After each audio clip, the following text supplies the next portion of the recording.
Obrigado mais uma vez, senhoras e senhores senadores, senhoras e senhores que nos acompanham pela rádio, pela TV Senado. Deixo aqui meus cumprimentos iniciais às mulheres de todo o Brasil que ontem foram às ruas na defesa dos seus direitos e na luta contra o machismo. Eu tive a sorte, senador Girão, de participar dessas manifestações ontem aqui em Brasília, nesse domingo. Ganhei uma cor aqui que eu não ganho nem em São Miguel do Gostoso, nem em Touros.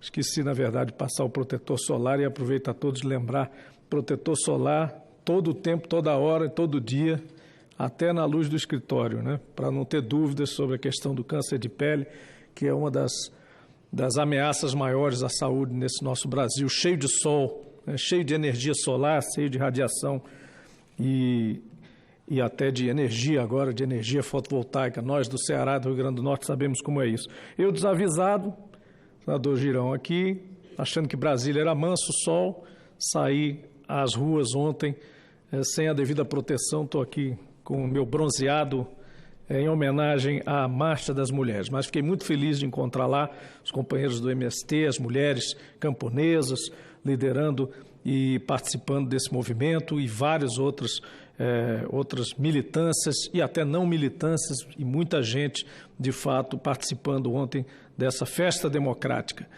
E dizer, né, ainda temos aí muita coisa para avançar na busca de mais equidade, na luta contra discriminação, preconceito, mas tenho a esperança que essa luta feminina por igualdade ainda vai nos trazer um Brasil mais justo. Nessa segunda-feira, o Brasil amanheceu, senhor presidente, sob a ameaça de uma crise mundial que derrubou as bolsas, fez o dólar subir, derreteu as ações da Petrobras e ameaça os empregos e o futuro de milhões de brasileiros. Desde o pico mais recente, quando atingiu a máxima histórica de 119,527 pontos em 23 de janeiro deste ano, o índice cai 25,5%, 25,5% o índice da Bolsa. A queda apaga todo o ganho de mercado das ações desde o início do governo de Jair Bolsonaro em janeiro de 2019. A Petrobras, por exemplo, que é a maior influenciadora nesse processo, perde mais de 67 bilhões de reais em valor de mercado em poucas horas. Papéis da estatal chegaram a cair quase 25% só hoje. Petrobras disse que monitora o mercado e segue com seu plano estratégico que prepara a companhia para atuar com resiliência em cenários de preços baixos. Parênteses, eu tenho feito várias críticas, senador Girão, e com todo o respeito e vênia, e com toda a compreensão de que o governo eleito tem o direito de colocar em prática o plano político sufragado pelas urnas ou pela maioria, mas tenho feito alertas já reiterados, Vossa Excelência sabe, tem acompanhado, em alguns casos até concordado, em relação a esses planos de desinvestimento da Petrobras apenas como objeto de política de atração de capital para o Brasil. Nós precisamos pensar exatamente onde é que nós estamos vendendo ativos estratégicos e onde é que estamos vendendo ativos que podem, de fato, ser repassados ao investimento privado, ao investimento estrangeiro. Também que formas podem ser feitas, se é uma venda total, se é uma venda parcial, se é uma parceria, se é uma concessão nova. No caso desse momento que nós estamos vivendo agora, nós vamos agora confirmar o outro lado da moeda do que eu vinha falando. Enquanto os preços do petróleo disparavam, nós tínhamos a preocupação com o uso da nossa autossuficiência, ou, no caso, o não uso, em favor do consumidor. Então, o consumidor veio sofrendo, pagando o preço em dólar reajustado em tempo real para agradar, digamos, quem importa gasolina, quem importa combustível. A Petrobras, por uma opção dela, talvez advinda do governo ou não, até agora não se sabe bem, mas reforçada por um certo acordo com o CAD, deixando refinarias a meia bomba, como a gente diz, a 60% da capacidade, inclusive as nossas do Nordeste, para propiciar espaço à concorrência, dita saudável, mas feita em detrimento de abertura de mercado da empresa nacional Petrobras, que eu considero um erro. Eu acho que tem que vir concorrente, tem, mas tem que vir concorrente para concorrer com a Petrobras e deixar ela operar, com toda a sua técnica, sapiência e hegemonia de mercado que possui graças ao seu próprio mérito. Amarrá-la para deixar entrar a concorrência é covardia. É até, tenho dito em alguns pronunciamentos um pouco mais agudos, é até beira a má gestão. Quando alguém me diz, numa reunião, embora a gente esteja embevecido com a história de abrir o mercado a qualquer custo, mas quando um CEO de uma empresa diz em público, estou deliberadamente fechando ou deixando unidades da minha empresa funcionar a meia bomba porque eu gosto da concorrência e acho ela saudável, não tenho medo dela, eu não vejo nenhum CEO de empresa realmente competitiva no mercado dizer isso, sem ser demitido na hora. E isso é o que a gestão da Petrobras, por vezes, afirmou. Estou fazendo isso. Se é uma política de Estado, vamos reconhecer, então, que é uma política de Estado. Vamos dizer, olha, o governo mandou eu fazer isso, eu sou uma empresa estatal, o governo quer abrir o mercado para novos players, quer que entre produto importado, quer que o povo pague em dólar a tempo real, porque quer deixar esses agentes novos entrarem no mercado, quebrar a hegemonia da Petrobras, não um monopólio. Veja, porque desde 97 não existe monopólio de petróleo mais. Então é uma política de governo, mas o governo fica num dilema. Ou ele reconhece que está, de fato, interferindo na gestão da Petrobras, coisa que é sempre criticada por todos, menos por mim. Eu acho que tem que ter mesmo a ingerência saudável. Aceitaria até que o governo dissesse isso. Se estou fazendo isso porque me elegeram para fazer isso e eu estou forçando a Petrobras a deixar suas refinarias paradas para entrar produto importado. Faz parte do meu plano de governo. Mas tem que ter coragem para fazer isso, para falar isso. E aí o CEO da Petrobras estaria livre para dizer isso, sem ter maiores problemas. Só que não, nenhum diz nada disso. Um diz que não interfere na Petrobras e o outro diz que está deixando refinarias deliberadamente desligadas ou a meia bomba para entrar a concorrência. Então, ou esse cara é um má gestor, ou o governo está mandando ele fazer.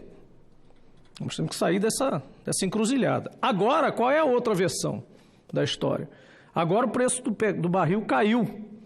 Então, quando nós estávamos com o preço extremamente alto, tínhamos o problema do povo estar pagando mais do que deveria por um combustível num país autossuficiente em petróleo. Agora é o contrário. O preço mergulhou. A preocupação agora é com a Petrobras. A Petrobras perde valor de mercado, etc., etc. Por quê? O mercado detecta que a Petrobras vendeu os pés dela no mercado. O que são os pés de uma empresa integrada num mercado?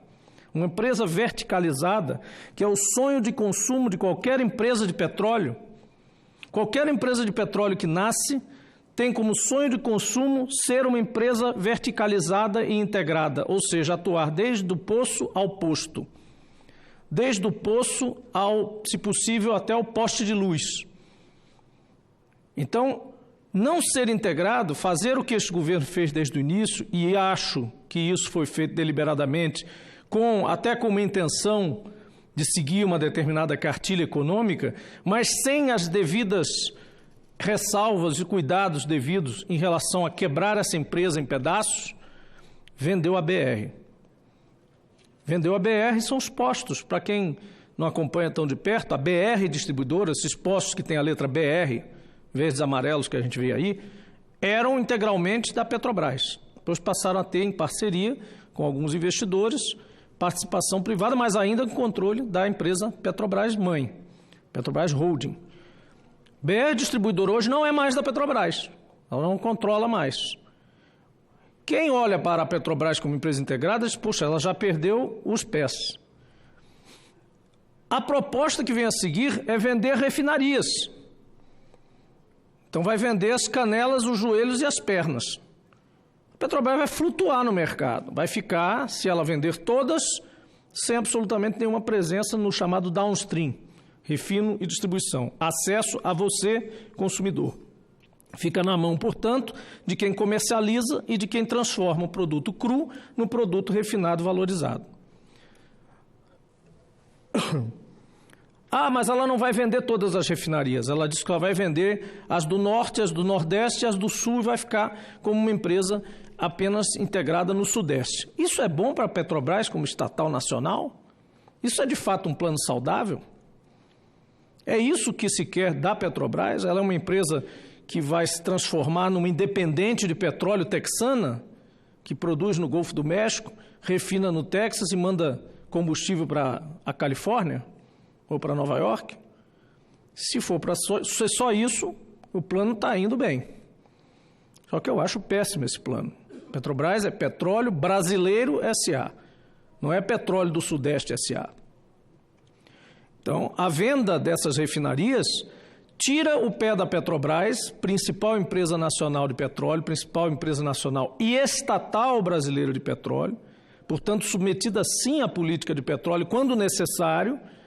E o compromisso que tem que ser feito nessa hora é o governo dizer: olha, eu sou liberal, gosto de investimento privado no setor de petróleo, acho que ele complementa bem e até pode, eventualmente, dirigir os rumos desse setor no futuro. Mas eu não abro mão da minha estatal de petróleo para poder intervir mais diretamente no mercado, na atividade em geral, e até impulsionar compras nacionais, impulsionar estaleiros, impulsionar compras locais em geral, de alguma forma amortecer esta volatilidade dos preços internacionais que eu não controlo. Um Estado qualquer do mundo não controla os preços do petróleo, eles são globais, eles são incontroláveis. Mesmo que você diga, eu sou a Arábia Saudita, eu sou a Rússia, mesmo eles não controlam, tanto que estão em guerra agora, guerra de preços.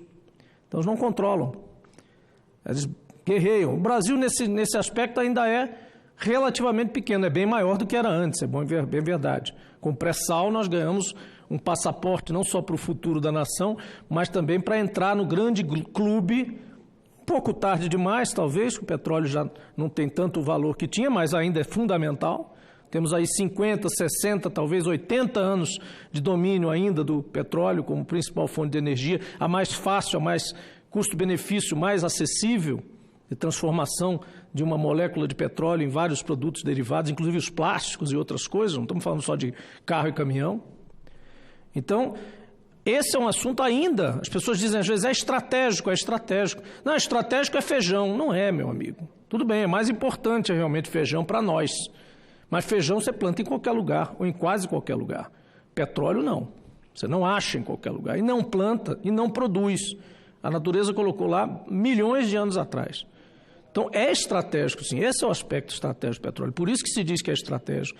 E quando você batalhou quase 100 anos para chegar a uma autossuficiência, você não pode jogar ela fora. Você não pode dizer, de repente, agora eu cheguei na autossuficiência, meu consumidor vai poder pagar o preço que qualquer um lá de fora determinar. Se tiver um furacão no Golfo do México e acabar com as instalações do Texas, o preço vai disparar e eu vou acompanhar isso. Não, eu tenho meu próprio petróleo para isso. Claro, eu não preciso estabelecer um mercado paralelo como na Venezuela e dizer que eu vou dar diesel para as pessoas porque tem petróleo. Mas eu também não preciso ir para o outro lado e ser um Japão energético, que não produz uma molécula de petróleo ou de gás e que liga seus fogões todos os dias com gás de Omã, carregado de navio. Há uma diferença entre isso e o Brasil. Eu até abandonei aqui, amanhã eu posso fazer esse pronunciamento de novo, mas só para aproveitar o meu tempo. Nós hoje estamos vivendo esse dilema, aproveitar a autossuficiência ou não. Tirar proveito dela para o nosso agro. Veja que eu não estou fazendo aqui um discurso nacionalistoide, extemporâneo, da década de 60, da Guerra Fria, nada disso. Estou falando de agora. O agro não está sofrendo consequências drásticas, nem da alta nem da baixa agora, porque o frete estava barato, frete de caminhão, teve todo esse processo, inclusive de tabela, etc. Então, uma super oferta de frete rodoviário. E isso está, inclusive, afetando esse próprio setor. Mas a política de preços atuais, de preços dolarizados, equalizados a preços internacionais, de países que têm que importar seus petróleos, não cabe para o Brasil porque ela afeta a nossa competitividade. O produto do agro, o produto de qualquer outra agricultura familiar, o nosso dia a dia, o tal do Uber, com a uberização toda, o transporte público, tudo é afetado por isso. E para que a gente, então, brigou tanto e todas as matizes políticas perseguiram esse objetivo? de Getúlio, passando pelo tempo dos militares, a redemocratização, Sarney, Collor, Itamar, Lula, Dilma, todos, Fernando Henrique, principalmente também, todos com o avô, principalmente, participando desse movimento do Petróleo é Nosso, etc., uma figura egrégia nesse movimento. Evidentemente, aí os nossos governos Lula e Dilma, conquistando a autossuficiência, primeiro ponto, em 2006, depois em função do crescimento econômico brasileiro, bons tempos, deixando para trás um pouquinho a autossuficiência e voltando a ela em 2012, de que valeu perseguir isso com tantas vidas dedicadas, tantas lutas, tanto trabalho do dia a dia, tanta abnegação, às vezes até pagando, sim, por uma plataforma um pouco mais cara do que em Singapura ou na Coreia, mas quantos empregos gerados aqui, quanta escala ganhou essa indústria que agora foi totalmente destruída. E aí, senador Eduardo, às vezes a gente discorda um pouco sobre a questão. Eu tenho tudo a favor de combate à corrupção. Acho a bandeira fantástica, mas ela não pode estar acima de qualquer coisa, principalmente em cima da questão do desenvolvimento econômico e do cuidado que tem que se ter ao fazer esse tipo de processo, de operação. Eu sei que Lava Jato foi uma abertura de caminhos, foi um quebra-gelo, tem-se muito que aprender a partir da Lava Jato, não só para o bem, como para o mal, e como evitar a quebradeira de empresas, por exemplo, investigadas, ou atingidas e culpadas. Empresas culpadas devem ser destruídas? Empresas não são pessoas. As pessoas, talvez, sim, tenham que ser criminalizadas, penalizadas, mas as empresas e as pessoas que estão agarradas com aquilo, o engenheiro da Odebrecht, da Camargo Correia, dessas empresas, dos estaleiros que estavam acoplados com toda essa cadeia produtiva do petróleo, a economia do Rio de Janeiro, será que ela tem que pagar pelos malfeitos lá dos governadores, do mau uso dos royalties, do mau uso do dinheiro público dali? Tudo isso aconteceu. Boa parte da crise que está acontecendo agora vem disso aí, além das questões políticas, porque é um ambiente político completamente insalubre.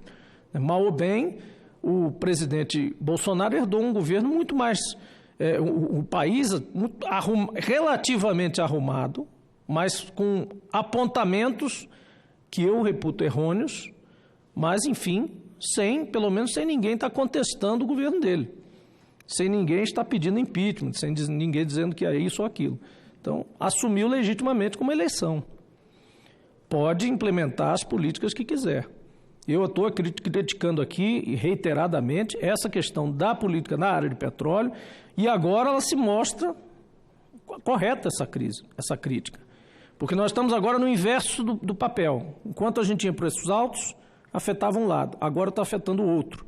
Esta volatilidade é que é o ponto todo da coisa. Não é o fato de ser a favor, quando o preço está alto, a favor de preço doméstico mais suave para a gente, etc., e botar a CID para ser um colchão de amortecimento, e depois a Petrobras, que essa é a tese que eu esposo, né? Não é também você, eventualmente... utilizar a própria Petrobras realmente como longa-manos, como última instância de longa-manos de estabilização de preços internos, com todo o cuidado que se deve ter, que eu reconheço, nossos próprios governos também não tiveram. E, eventualmente, esticaram o preço do sacrifício da Petrobras para manter preços internos e inflação, e esticaram um pouco mais do que deveriam, fazendo com que ela tivesse que compensar isso longamente depois, e aí artificializando, de fato, os preços internamente. Não é isso, não é nem uma coisa nem outra. É um reajuste em patamares, com transparência, e eu posso detalhar isso ocasionalmente numa comissão depois. Estamos apresentando um projeto nesse sentido, mas o ponto é, a oscilação internacional internamente poderia ser manejada de forma bem melhor, porque nós temos autossuficiência em petróleo. Nós estamos, então, agora perdendo valor, perdendo mercado. Aqui dentro mesmo temos... essa situação da desverticalização da Petrobras.